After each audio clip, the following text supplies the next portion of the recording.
Bonjour à tout le monde. Nous allons avec l'aide de Hachem diffuser un shiur sur la première partie de la paracha, la passation de pouvoir entre Moshe Rabbeinu et Aaron, qui devient Kohen Gadol et prend ses fonctions, et la fin de la paracha qui parle des Ma'achalot Asurot, c'est-à-dire tous les aliments interdits par la Torah, comme elle les a cités. Et bien sûr, elle a cité aussi 4 animaux interdits, comme la gerboise, le lièvre, le lapin, le porc et le chameau. Bien sûr que ces 4 animaux, si la Torah elle les a précisés, c'est que, mis à part l'interdit de la consommation de cet animal, mais il y a des énormes secrets qui sont prescrits d'ailleurs dans les Midrashim. Ces 4 animaux ont une relation avec les exils, les 4 exils. Dans tous les Midrashim, que ce soit Tanhuma, Rabbah, on en parle énormément de cela. Mais nous allons nous attarder sur autre chose. Nous allons, avec l'aide de Hachem, lire le texte, poser quelques questions qui nous viennent à l'esprit et essayer de donner un commentaire sur l'importance d'éviter de consommer la moindre molécule extraite, sécrétée d'un aliment interdit, non cachère. Et si la Torah, elle les a posés ici, les interdits, dans Parashat Shemini, entre l'inauguration du tabernacle, c'est-à-dire la réception de la Shekhinah dans le tabernacle. Et aussi, l'Éternel avait accepté le korban d'Aaron et du peuple d'Israël, il leur a pardonné les fautes. C'est que, bien sûr, qu'il y a une relation entre la Shekhinah qui descend dans le Mishkan, entre l'unicité de Dieu que le peuple d'Israël avait, entre l'amour du peuple d'Israël dans le Mishkan qui est la couronne, donc la Choupa, le dénuptial, qui réunit la Shekhinah qui descend. Qu'est-ce que la Shekhinah? C'est l'apaisement, c'est cette lumière qui, lorsque le peuple d'Israël est uni, ensemble, au nombre de 600 000, avec Moshe et Aaron et les 70 sages d'Israël, c'est sûr et certain que la Shekhinah est tellement heureuse que l'apaisement se ressent dans l'unité du Ham Israël. La Shekhinah est une lumière, grande lumière qui émane de Dieu et qui se pose dans l'homme qui lui prépare le cœur et le cerveau pour la recevoir. Autrement dit que la paracha de la semaine, quand elle parle à la fin, entre la paracha qui arrive bientôt, qui est la paracha de Tazria, c'est-à-dire la femme qui va accoucher un garçon, elle sera impure 7 jours, une fille 14 jours. Pourquoi elle a juxtaposé la fin de la paracha qui parle des aliments interdits et de la création, la venue au monde par une femme enceinte, femme juive enceinte d'un bébé, c'est qu'il y a une grande relation entre les choses. Ça veut dire que ce bébé et cette femme doivent faire très attention à ne pas consommer les aliments interdits. Maintenant, nous allons lire, ça c'est l'emblème. Maintenant, nous allons décortiquer à travers des versets. Il est marqué comme ça. Dans le chapitre 11, dans le verset 42. Kol holech al gahon. Tout reptile qui marche al gahon. Rashi explique gahon, cela veut dire sur son ventre. Me'aïm. Tout reptile qui marche sur son ventre. Vechol holech al arba. Et tout reptile qui marche sur 4 pattes. Ad Kol marbe raglaim. Jusqu'à tout reptile qui a plusieurs pattes. Le chol hacheres hachores ala ares. Tout reptile qui rampe sur le sol. Lo techlum. Ne les mangez pas. Ne consommez pas. Ki sheketzhem. Parce qu'ils sont exécrables, ils sont dégoûtants.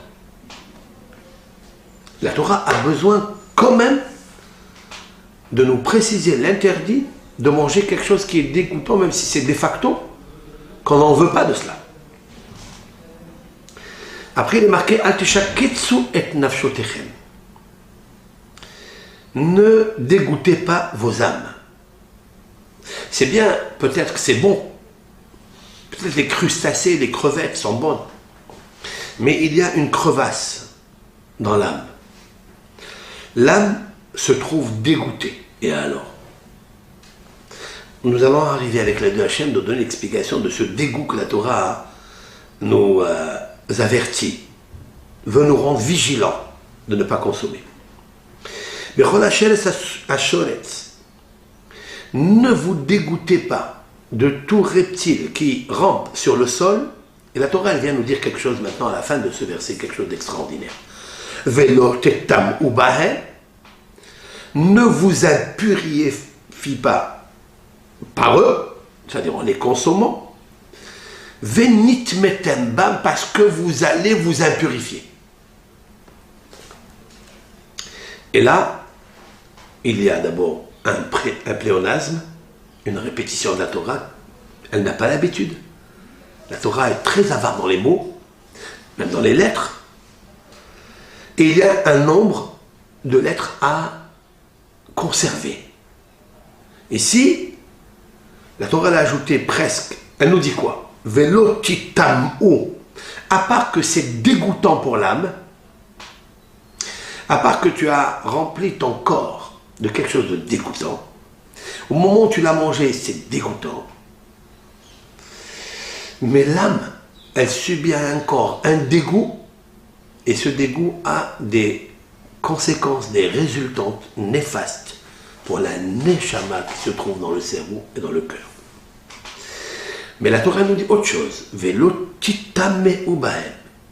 Ne vous impurifiez pas à cause d'eux.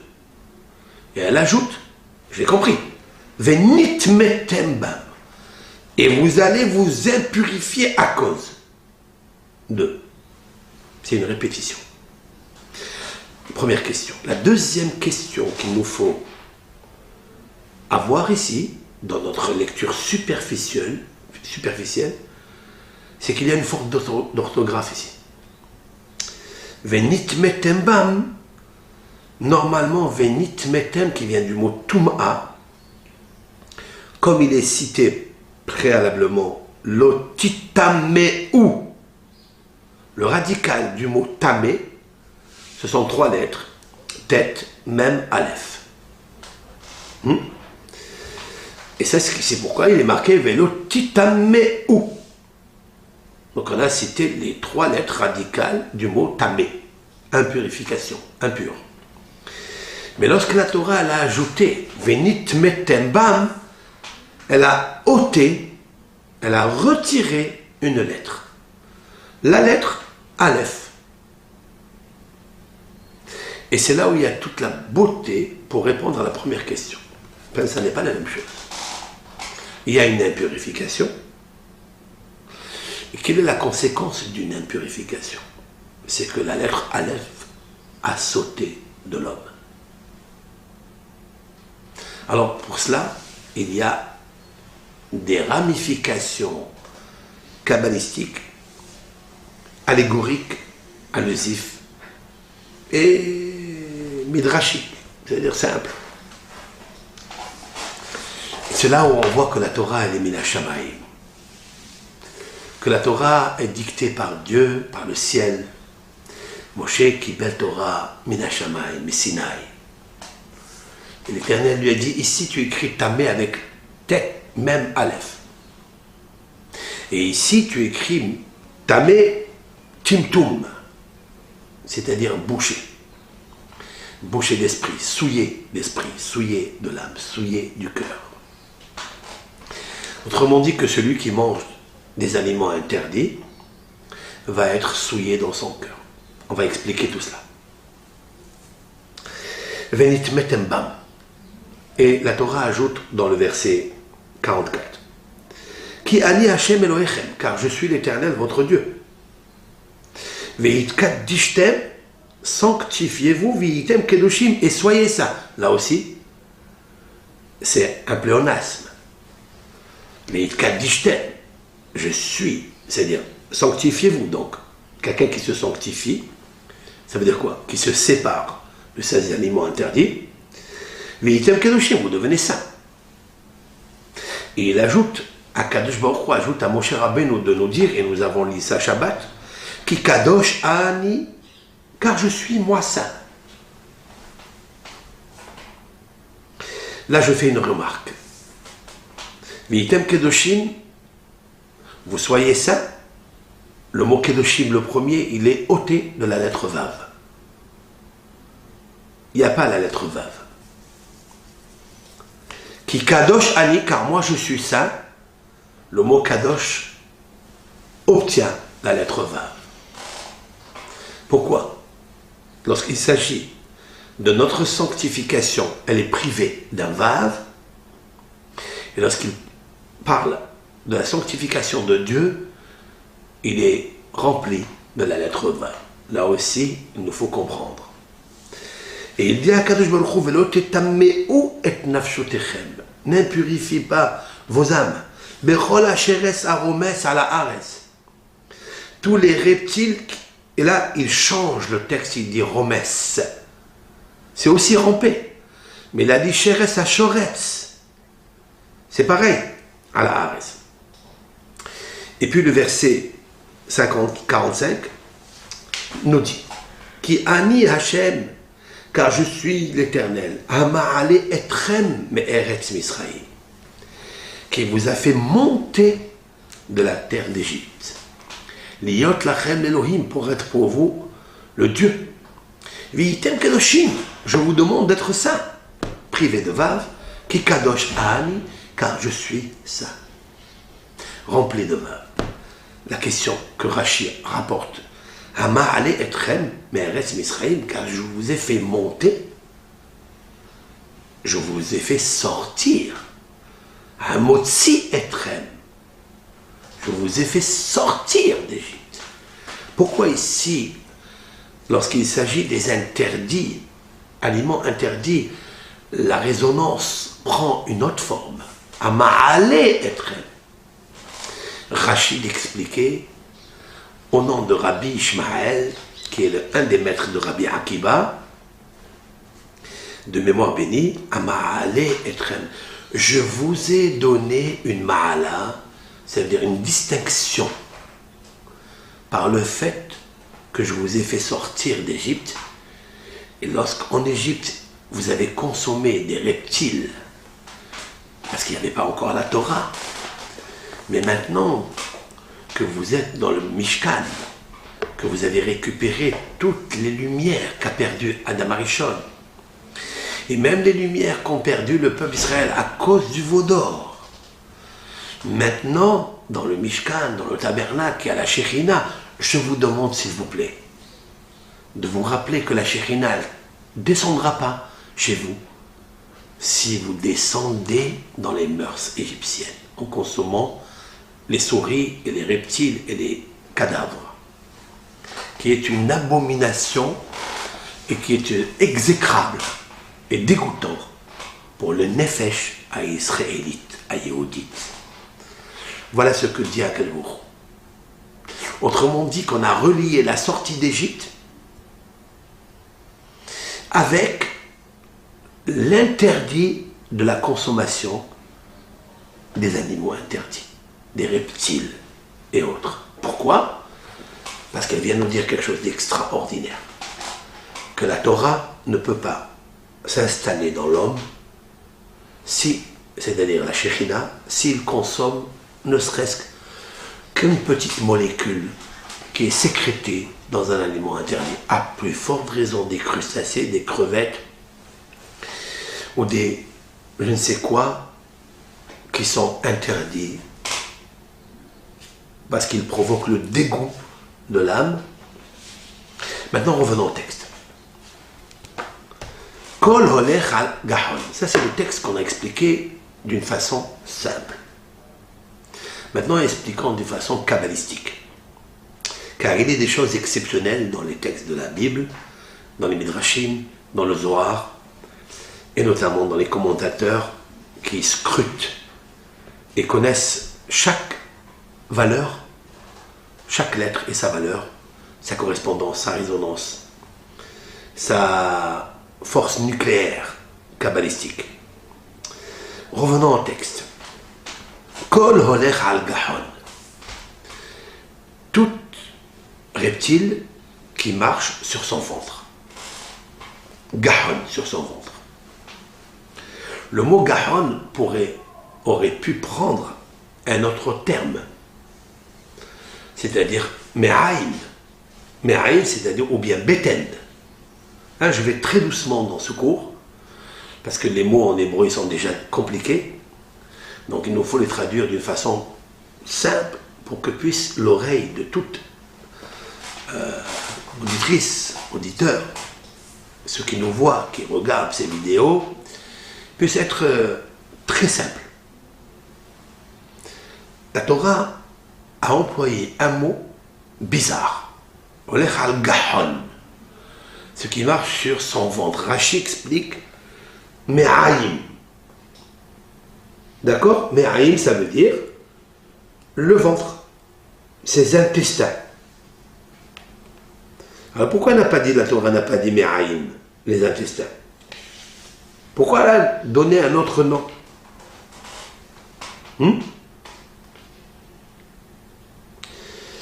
Rashi explique. Holech al gahon ze nahash. Celui qui marche sur son ventre, c'est nahash. C'est-à-dire c'est le serpent.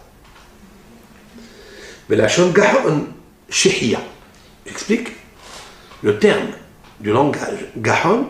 Cela veut dire celui qui est agenouillé. Celui qui se prosterne à terre. Pourquoi? C'est celui qui rase la terre et qui marche avec ses intestins. Reprenons l'histoire de la Bible, et c'est là qui est extraordinaire, c'est là qui est beau. Le serpent avait des pattes, avait des pieds. Il était debout comme un être humain. Bon, il était bien sûr spirituel, c'est un ange, mais qui marchait sur ses pieds et qui touchait avec ses mains. Il était donc ce qu'on appelle debout. Lorsqu'il a induit Adam Arishon dans la faute, il l'a introduit dans la séparation de Akadosh Baruch Hu avec la Neshama d'Adam Rishon, eh bien il l'a réduit. Comme il l'a réduit, après avoir consommé le fruit interdit du bien et du mal, ses yeux sont ouverts. Il a commencé à faire des calculs. Les calculs que nous faisons jusqu'à aujourd'hui. Mais pourquoi il fait les calculs? Jusqu'à ce qu'il a répudié du Gan Eden. Parce que le Gan Eden est l'absence de calcul. Le Gan Eden, c'est l'odorat. Si on parle d'un jardin d'Éden, c'est l'odorat. C'est l'odeur. Celui qui a l'odorat très fort, disent nos sages, c'est qu'il a une neshama puissante, pure. Si quelqu'un a un problème dans l'odorat, c'est qu'il a un problème dans sa neshama. Il faut qu'il rectifie immédiatement l'odorat.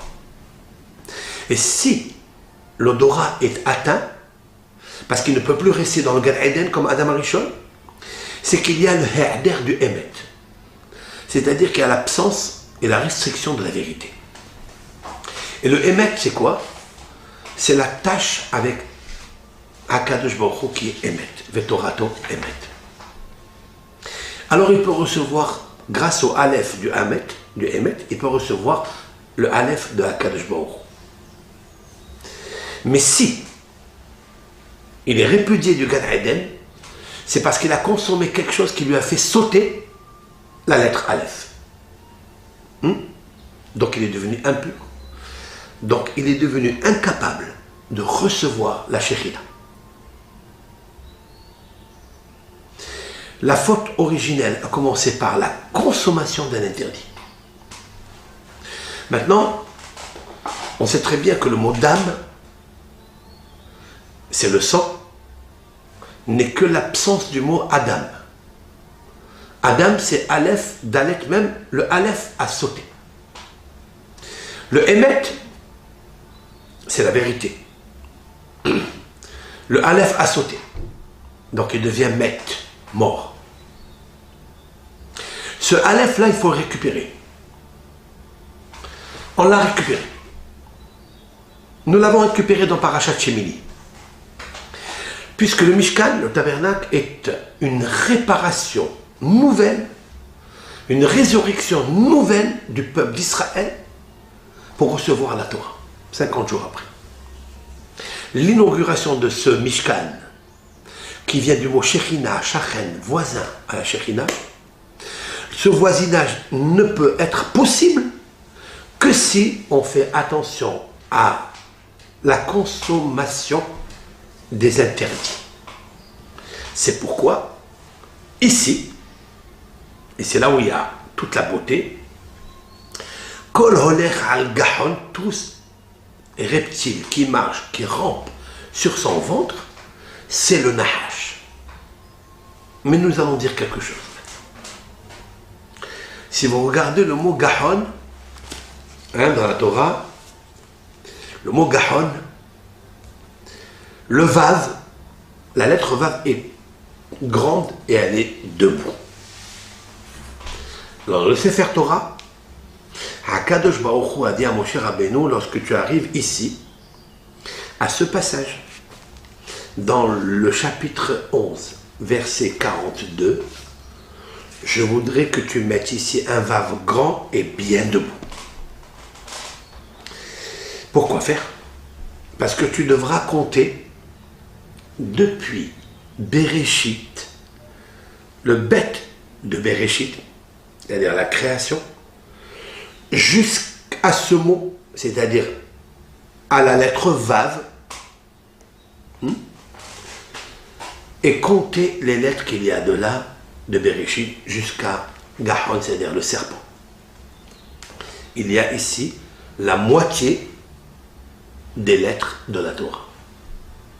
Autrement dit que nous avons 304 805 lettres de la Torah, les lettres de la Torah dans le Sefer Torah.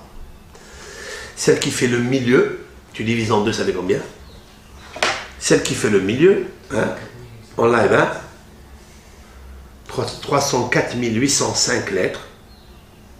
J'ai toujours dit à même noto, j'ai dit que pour se rappeler des 304 805, pour piger, pour le comprendre, se rappeler, il y a toujours les voitures Peugeot, pigé, Peugeot, 304 et 805. C'est la 152 403e lettre. Combien? 152 403e lettre. 403e lettre, il doit avoir une signification énorme. 152 403, c'est magnifique. Il doit y avoir une signification énorme que je n'ai pas encore cogité, mais ça va venir. Ensemble, en live comme ça, en direct, c'est bien de le faire.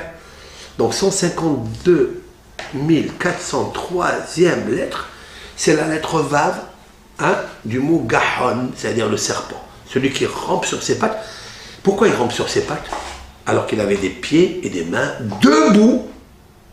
C'est pourquoi l'intérêt du Vav debout, comme un homme debout, il était debout. Mais il a perdu ses mains et ses pieds.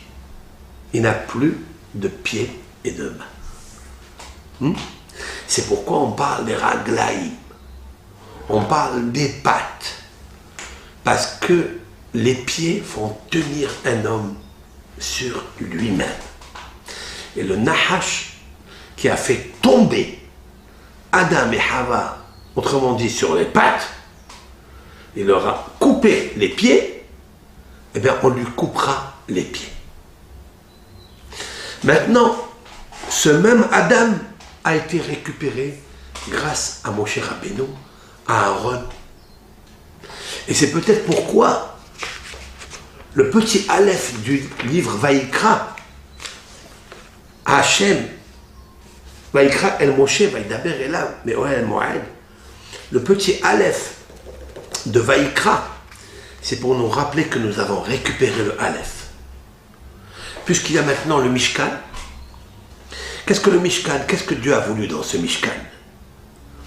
Eh bien, nous avons déjà cité ce que Rashi dit au nom de la Gemara dans le traité Shabbat 87b, que l'Éternel était joyeux, si l'on peut dire ainsi, lors de l'inauguration du Mishkan, comme la joie qu'il avait lorsqu'il a créé le ciel et la terre. Donc on revient à Brishit avant la faute, dans sa pure procréation, création, formation, construction, où l'Éternel était le summum de la gloire, où Malchuto Bakol Machal, tous les êtres animaux avant l'être, et avant la 3e heure de sa naissance à l'homme, avant de fauter, il y avait Kol Sasson, ve Kol Simha, Kol Hatan, ve Kol Kala, Kol Omrim Hashem Sevakot.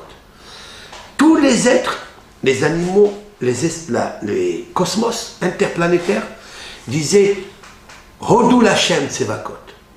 Remercions Hashem, le roi des armées. Mais lorsque le Nahash a désarmé Adam Arishon du Aleph, c'est devenu du sang, du dam, Adam, du sang, et c'est devenu aussi Met, mort. Il ne reste ni le sang, ni la vie.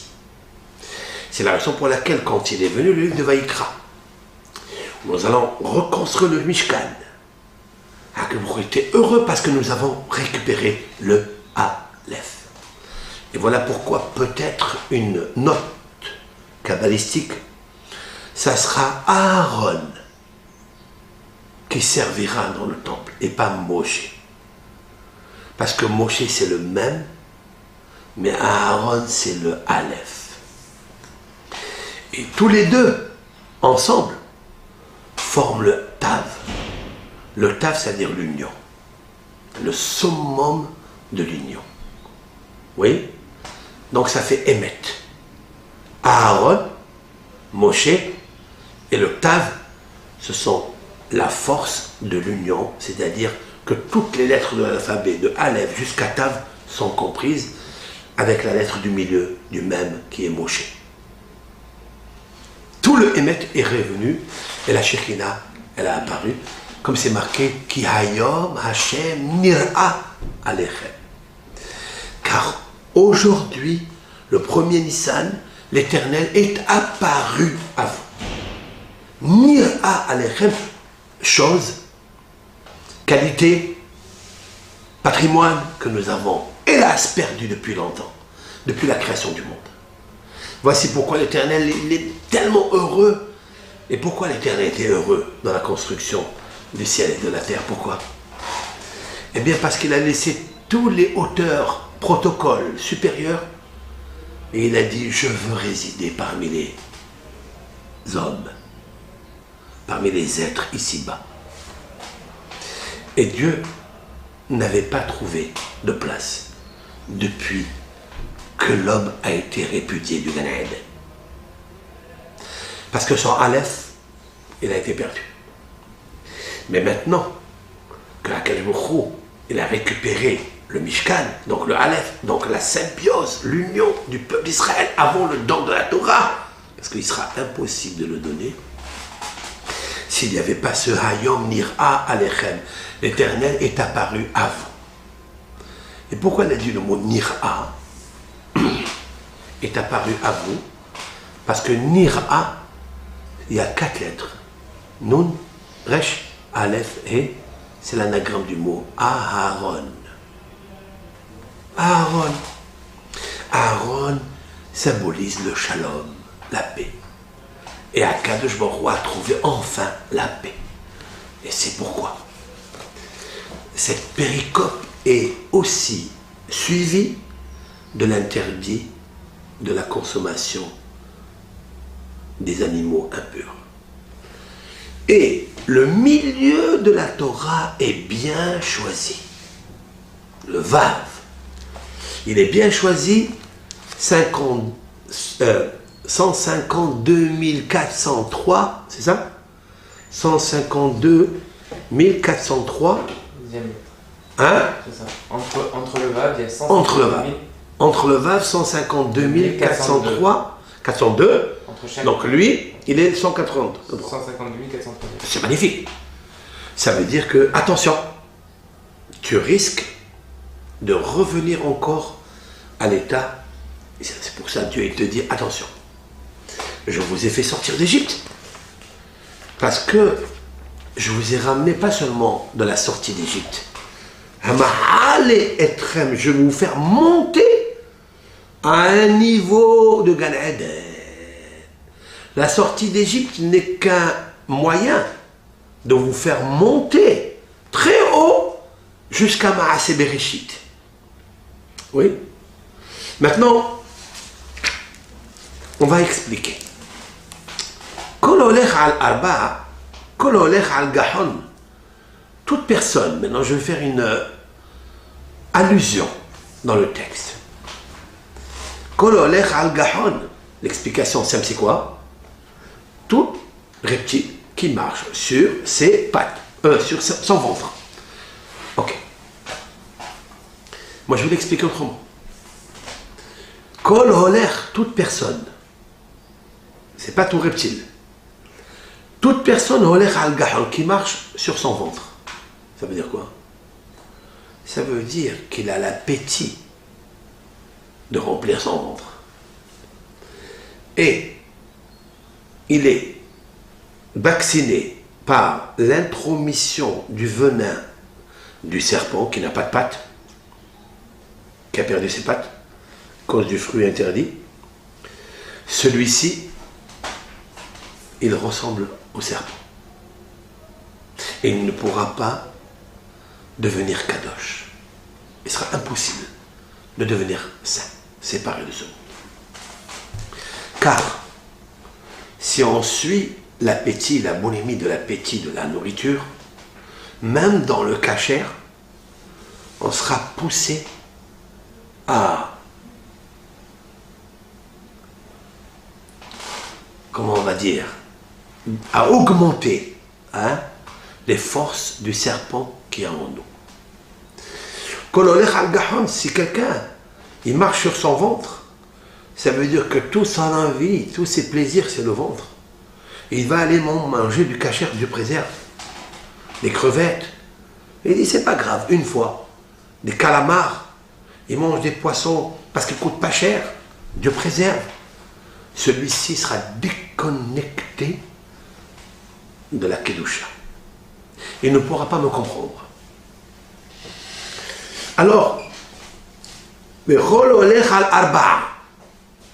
maintenant, c'est extraordinaire.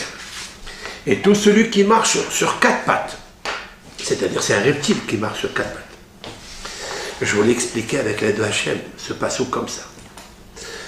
Tout celui qui marche sur son ventre, l'homme, qui marche sur son ventre, ça veut dire qu'il ne fait pas attention à Akadosh Baruch Hu. Alors il piétine les quatre piliers du monde. Autrement dit comme ça, Kol holech al gahon, toute personne qui mange non kasher, donc il est comme le serpent qui a fait introduire Adam Arishon à manger le non kasher, c'est-à-dire l'interdit. Vechol holech al arba. Ce monsieur, il marche holech al arba sur les quatre lettres du tétragramme. Il va piétiner les quatre lettres du tétragramme. Et alors, si quelqu'un a piétiné les quatre lettres du tétragramme, ça veut dire qu'il n'a pas de kavod de la Shekhina. Alors il a perdu les quatre termes de la Géoula de Mitzrayim. il est descendu de niveau, il a perdu Ve Hotseti, Ve Veti, Ve Gaalti, Ve Lakati. 4 pattes, 4 piliers, les 4 verres de vin de Pessah. Il a perdu. Est-ce que c'est récupérable? Nous allons voir de suite. Est-ce qu'on peut récupérer ça? Quelqu'un, il mange des reptiles, des crustacés.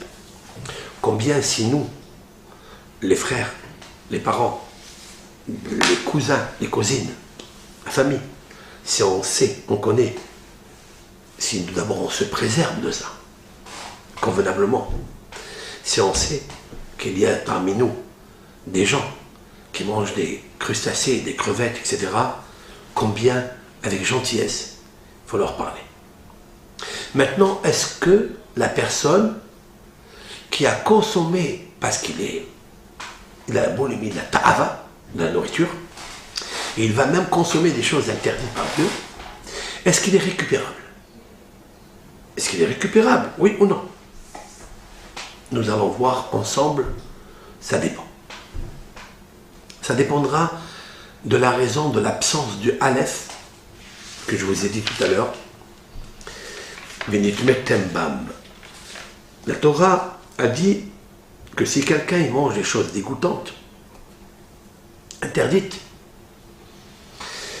exécrables, et des crabes, eh bien il faut savoir que la Torah a dit, ne vous impurifiez pas à cause d'eux. Venit metembam. Et la Torah l'a ajouté, parce que vous allez vous impurifier. Nous avons demandé la question, mais pourquoi venit metem? Il est marqué préalablement. C'est bizarre. La réponse, non. Le deuxième, il est privé du Aleph.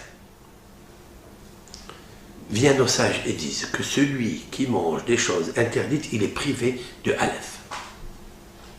Ça veut dire qu'il revient encore à la mort. Il est privé du Aleph de Adam, donc il est dam, il n'est que du sang. Et il est privé du Aleph du Emet, donc il est met, il est mort. Ça veut dire que vous pouvez voir une personne marcher sur ses 2 pattes et ses 2 mains, il marche sur ses 4 pattes, et il est quand même mort. Nous allons voir est-ce qu'il est récupérable. Maintenant, la Torah a dit qu'il Ani Hashem Elohechem, car moi je suis l'Éternel votre Dieu. Pourquoi la juxtaposition? On le sait qu'il est éternel. Pourquoi il a répété 4 fois dans le même passage, le chapitre 11, 4 fois, il a répété Hachem, car je suis l'Éternel, car je suis saint, vous devez être saint, ne vous impurifiez pas. Faites la différence entre les animaux impurs et les animaux purs. Pourquoi ça? Et qu'est-ce que ça veut dire que quelqu'un qui mange des interdits, eh bien il perd le Aleph? Qu'est-ce que ça veut dire? Quelle est la notion? Et après, on reviendra à ton pirouche Yann, qui est un très beau pirouche, tout de suite. Il y a un passage dans le livre du Rav Hida, notre maître vénéré, ce grand luminaire, qui a rapporté au nom de 2 sages d'Israël, comme il a l'habitude de faire. Le premier, c'est Yalkut Reuveni. Yalkut Reuveni, c'est un livre qui a été écrit il y a 350 années. Et ce Rav a compilé des merveilles de Hidush Torah, innovées par des grands sages d'Israël ancestral. Il s'appelle Yalkut Reuveni. L'absence du Aleph, si un homme consomme des aliments non cachers, impurs, il s'impurifie. Et après, ça provoque quoi? Une maladie? Je ne sais pas, peut-être. On dit que les maladies, par exemple, l'hépatite, toutes les hépatites sont sécrétées par des aliments interdits, par des crustacés, par des fruits de la mer, comme on l'appelle ça. On le sait ça aujourd'hui. La jaunisse, l'hépatite A ou l'hépatite B, scientifiquement c'est prouvé aujourd'hui. Mais on ne parle pas de la santé du corps, qui est tellement importante qu'il faut être vigilant pour ça. Il faut avoir un peu d'esprit. Eh bien, le Rav Yalkut Rehouveni nous dit qu'il perd la notion de la conscience. Il perd le da'at. Le Aleph symbolise le da'at, la conscience. Il perd la conscience. Je vais rapporter quelque chose pour, dit le Hida, pour argumenter ce que dit le Yalkut Rehouveni. Qu'est-ce que ça veut dire perdre la conscience?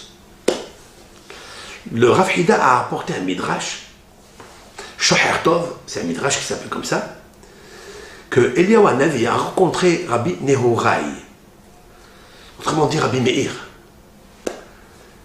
Et Rabbi Nehorai lui demande à Eliyahu Hanavi, Rav, pourquoi l'Éternel a créé les reptiles si dégoûtants? Pourquoi il les a créés? Pourquoi il en parle dans la Torah? C'est qu'il les a créés. Mais pourquoi il les a créés? Qui va manger des rats et des souris? Des taupes? C'est dégoûtant. Nefesh Israéli, c'est impossible. Shratzim Ormasim. Pourquoi? Alors il lui a dit, il les a créés, c'est sûr et certain, pour un besoin. Il dit, mais quel besoin? On n'a pas besoin de ça, pour nous l'interdire. Alors Eliyahu Hanavi lui dit comme ça. Il lui dit, c'est parce que tu aimes l'homme.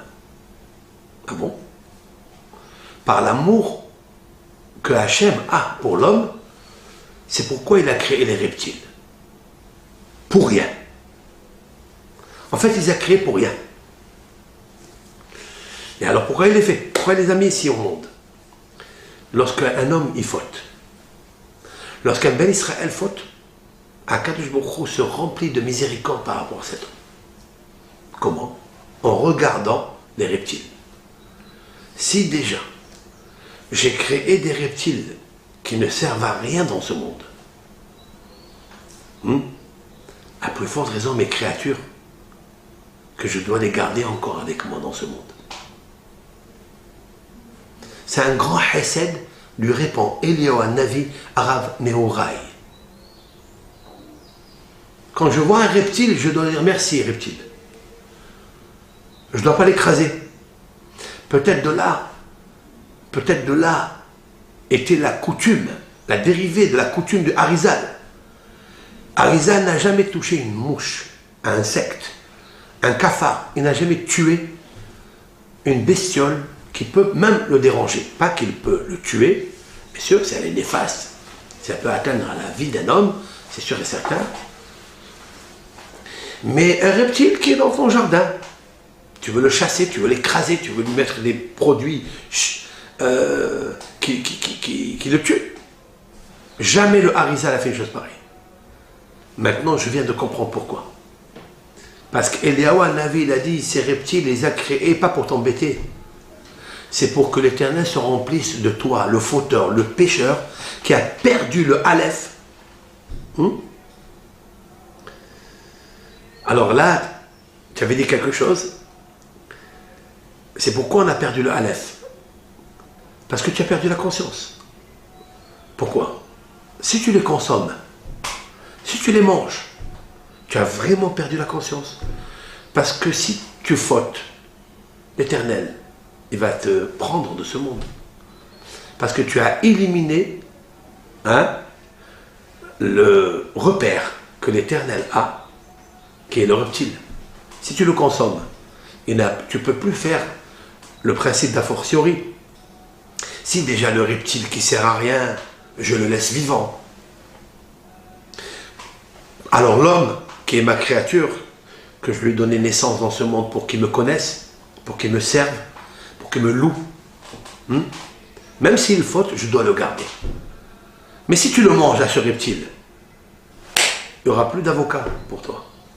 Donc à quel moment tu enlèves le Aleph. Ça veut dire que tu es inconscient de la perte de ta vie. C'est très beau ça, que le Hida a dit. Lorsqu'on mange les reptiles, on perd l'amour.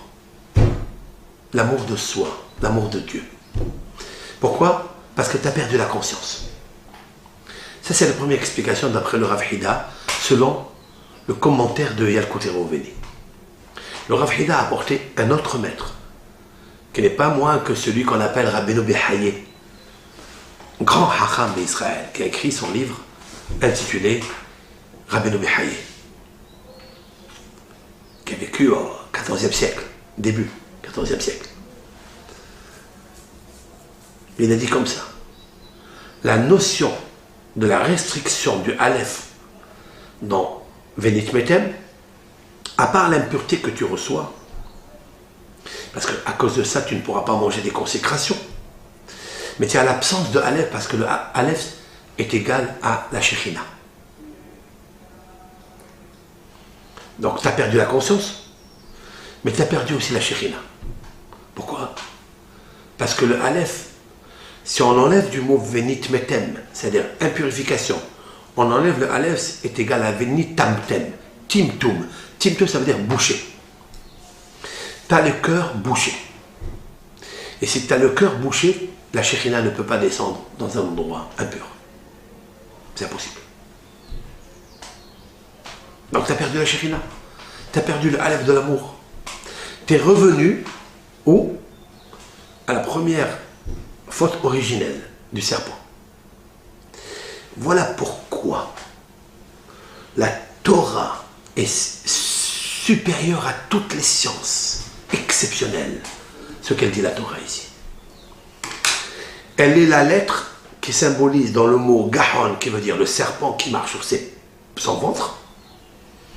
Parce qu'à cause de la faute originelle, l'homme a commencé à manger des choses interdites.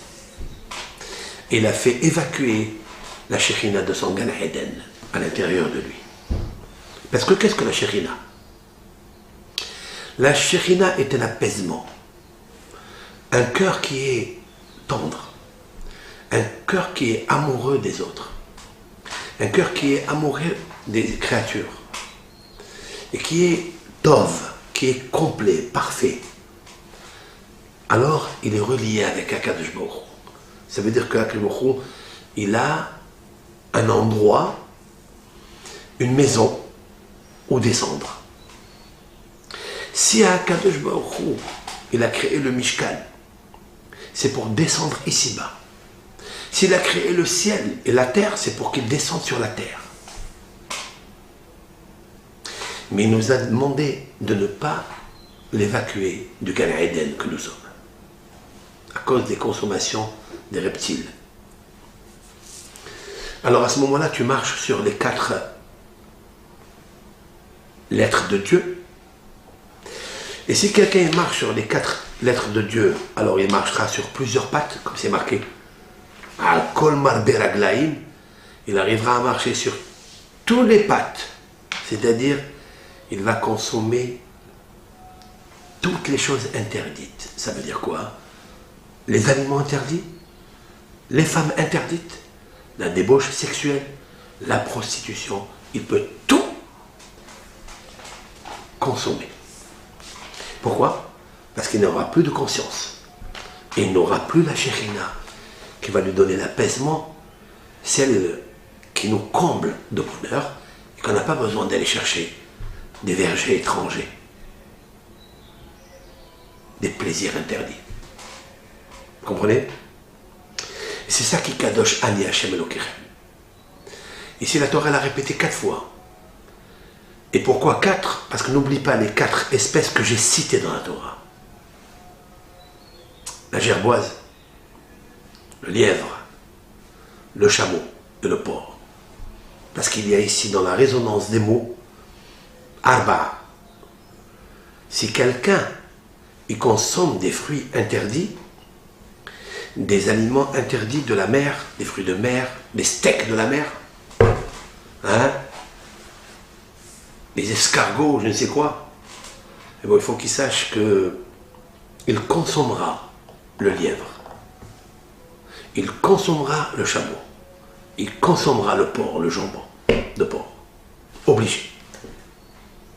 Et il boira du vin non cachère. Et s'il boit du vin non cachère, c'est sûr et certain qu'il commettra l'adultère avec des femmes interdites, que ce soit des juives ou des non-juives, c'est sûr. Est-ce qu'il est récupérable? le Rav Hida dit quelque chose d'exceptionnel. Ça dépend de la raison qu'on a donnée. Pourquoi le Aleph, il a sauté. Si le Aleph désigne l'inconscience, ça veut dire que il est inconscient aujourd'hui, mais il peut rendre les choses conscientes. Comment on sait qu'un homme il est inconscient? C'est qu'il est triste, qu'il a perdu la joie. Il ne sait pas comment récupérer la joie. Eh bien, si il a perdu que la joie, il y a des actions que l'on peut faire pour ramener la joie. Des actions de mitzvah, bien sûr. Mais si la raison de la restriction du Aleph désigne il a perdu la Shekhinah, ça sera, je dis, le Rav Hida a dit qu'il est impossible de le récupérer. Ça veut dire totalement quoi. Il ne peut pas redevenir à ce qu'il était avant, parce qu'il a perdu la Shekhinah. Autrement dit qu'il a perdu le Aleph de Dieu, puisqu'il a piétiné sur Dieu, sur les 4 lettres de Dieu. Alors, Yann, tu as ajouté quelque chose de magnifique. C'est ce que le texte il nous dit. Olech al-arba. Arba. Si quelqu'un consomme l'interdit parce qu'il aime le ventre, il aime remplir son ventre de n'importe quoi, alors il marche sur Arba. Arba, Aleph, Resh, Bet, Aïn. Aleph, Avar. Aleph, Avar. Le Aleph s'en va. Il se sauve. C'est beau, c'est magnifique. Olech al-arba. Il y a la lettre Aleph, il reste les lettres Resh, Bet, Resh et Aïn, Avar. Avar, ça veut dire, c'est le passé. Le Aleph est parti. Il est passé. Il te quitte. C'est très bien. Magnifique. Et d'où on sait que quelqu'un qui consomme des interdits, dans la réalité, où nous avons vu qu'il a perdu complètement l'esprit et la Shekhinah, d'où on le sait, eh bien on le sait de la maman de Elisha ben Avouya. Dans le traité Hagiga, la Gemara nous raconte quelque chose d'exceptionnel. La maman de Elisha ben Avouya. Qui est Elisha ben Avouya? Grand sage d'Israël. Ce n'est que le maître de Rabbi Meir Baal HaNes. Seulement. Rabbi Meir Baal HaNes avait un maître qui s'appelle Elisha ben Avouya, fils de Avouya. Cet enfant-là a grandi dans la Torah, est devenu suprême, connaissance exceptionnelle, attachement à Hachem extraordinaire. Ce Rav et d'autres, comme Ben Azaï et Ben Zoma, ont voulu pénétrer le Pardes, c'est-à-dire connaître les secrets du carrosse céleste. Tout le système kabbalistique, séphérotique, dans sa grande lumière. Il y avait donc Elisha, il y avait Ben Azaï, Ben Zoma et Rabbi Akiva. Ils sont montés dans le ciel, leur neshama, avec un code mystique, Shema Meforash. Ils sont montés. Il y a 3 qui sont tombés malades. Un, il a été électrocuté, tellement la puissance énergétique du nucléaire kabbalistique, ils ont pété un plomb, pof. L'autre est devenu fou. Un, il est mort. Elisha ben Avouya, lui, il est resté vivant, mais il est devenu athée. Au point où on ne l'appelle plus Elisha, on l'appelle Aher. C'est un autre homme. Et le sage veut dire que Aher n'est pas Ehad. Il est étranger, Elohim, Aherim. Il commence à comprendre un dualisme et pas Ehad, l'unicité de Dieu. Pourquoi? Parce qu'un jour, le jour de Shabbat, il marchait dans la rue et s'est approché d'une prostituée et il lui a dit: est-ce qu'on peut consommer? Est-ce qu'on peut commercer ensemble? Elle lui a dit: mais toi, Elisha, le maître de Rabbi Akiva, donc c'était une juive, elle le connaissait, Qu'est-ce qu'il a fait? Il lui a dit, il y avait une rose, il a cueilli la rose le jour de Shabbat pour lui montrer qu'il était Aher, un autre, c'est plus le même.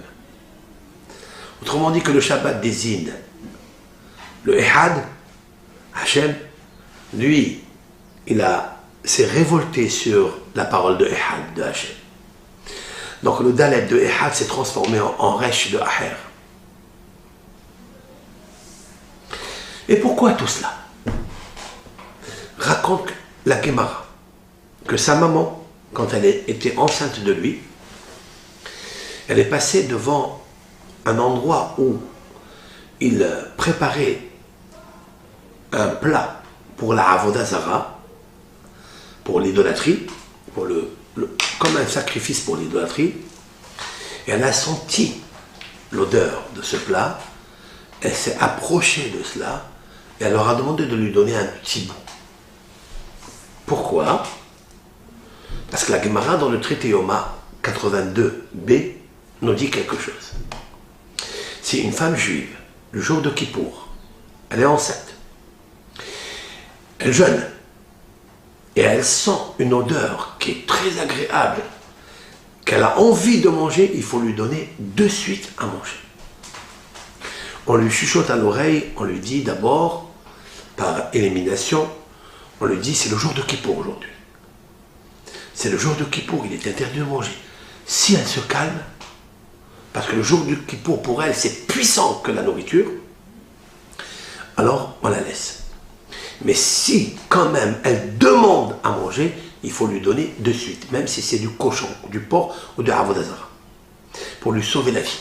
Sinon, elle met en danger le bébé qu'elle a en elle, et elle-même elle se met en danger.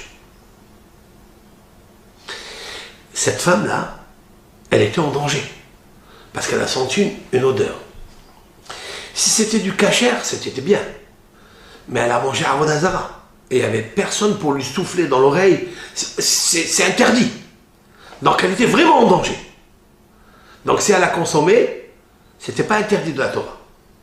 C'est une autorisation qu'on donne à une femme enceinte qui sent une bonne odeur de nourriture. Là, c'était l'occasion, c'était une nourriture non cachère, interdite. Mais pour ne pas mettre en danger le bébé qu'elle avait dans son ventre, elle a dû consommer, certes. Mais la Gemara nous dit quelque chose. C'est pas parce que c'est arrivé, que c'est permis, que la neshama du bébé, elle ne se souille pas. C'est comme quelqu'un, par exemple, qui était obligé par un cas de force majeure de consommer quelque chose interdit. C'est permis. C'est vrai, pour lui sauver la vie. Mais il faut qu'il fasse teshuva. Il faut qu'il ait une kapara. Pourquoi? Il pourra un jour vomir le venin, le virus qu'il y a dans l'interdit. Pourquoi? Parce qu'il lui fait sauter le Aleph. C'est vrai que c'est permis pour rester en vie. La santé du corps, il faille la conserver. Mais la neshama, elle a été souillée. Il a perdu le Aleph. Elisha, il a grandi en Torah. Il est devenu un géant en Torah. Il est devenu le maître de Rabbi Meir, donc le maître de Rabbi Shimon bar Yochai, le maître de Rabbi Yohanan. Certes, mais, sa neshama, à dose infinitésimale, elle a été souillée. Et alors, un jour, cette souillure, elle a explosé. Elle a fracassé le bunker de sa Torah, elle l'a rendu Aher, un autre homme, Elohim Aherim. Il était dans la détresse. Est-ce qu'il était récupérable? Très difficile. La Gemara nous dit, tout le monde est sorti une voie céleste. Tout le monde peut faire teshuva, sauf Elisha Aher, sauf Elisha ben Avouya, que lui-même il a entendu ça. C'était le jour de Shabbat. Il est monté sur le cheval. Il a chevauché son cheval. Il est sorti de la ville. Il est interdit de sortir de la ville plus de 2000 coudées. Rabbi Meir le suivait et lui disait, Rabbi, retourne, retourne s'il te plaît, retourne, tu vas transgresser le Shabbat. Et Rabbi et son maître, Elisha, il lui dit, j'ai compté les pas du sabot du cheval, j'ai déjà dépassé les 2000 coudées. Vous imaginez un peu le savant que c'était. Au moment où il chevauchait, au moment où le cheval marchait, Rabbi, Elisha ben Avouya, pardon, pas Rabbi, on ne l'appelle plus Rabbi aujourd'hui. Elisha, Aher, cet homme étranger aujourd'hui à Dieu, étranger au peuple d'Israël, pour l'instant. Nous allons voir comment il a été récupéré. Eh bien, il comptait les pas des sabots du cheval. Il lui dit, j'ai déjà dépassé 2000 coudées. Et Rabbi Meir était en extase de ce grand maître, son maître. La Gemara nous dit, quand il est mort, Aher, du feu sortait de sa tombe.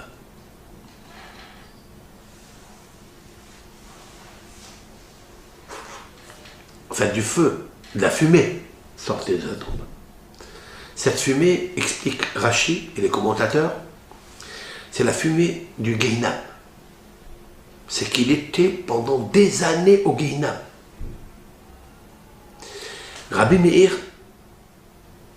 autant que reconnaissance à son maître, il a prié et fait des choses pour arrêter la fumée qui sort de sa tombe. Et plus tard, Rabbi Yohanan l'a fait sortir du Gehinam pour le rentrer au Gan Eden. Rabbi Yohanan, un de ses élèves. C'est son maître. Pourquoi? Parce qu'il est marqué qu'un rave qui rentre au Gehinam, même ses élèves rentrent avec lui au Gehinam. Et comme Rabbi Meir ne voulait jamais rentrer au Gehinam, parce que Rabbi Meir c'est la vérité, le Gehinam c'est le contraire de la vérité, c'est le sheker. Rabbi Yohanan, dont on dit de lui qu'il a perdu 10 enfants, parce que Dieu voulait augmenter son Gan Eden, par amour, parce qu'il fallait souffrir dans ce monde, bien sûr, pour récupérer un tikkun, c'est-à-dire l'âme de Job, qui a perdu 10 enfants aussi. Et Rabbi Yohanan a dû récupérer cela. Il est monté tellement haut dans le Gan Eden que si son maître Elisha Aher rentrait au Gehinam et restait là-bas, même son élève il devait aller là-bas. Donc ils ont tout fait pour le récupérer. Ça veut dire quoi? Ça veut dire que la Torah, elle te sauve du Gehinam. Et le feu ne te brûle pas dans le Gehinam, parce que la Torah c'est du feu.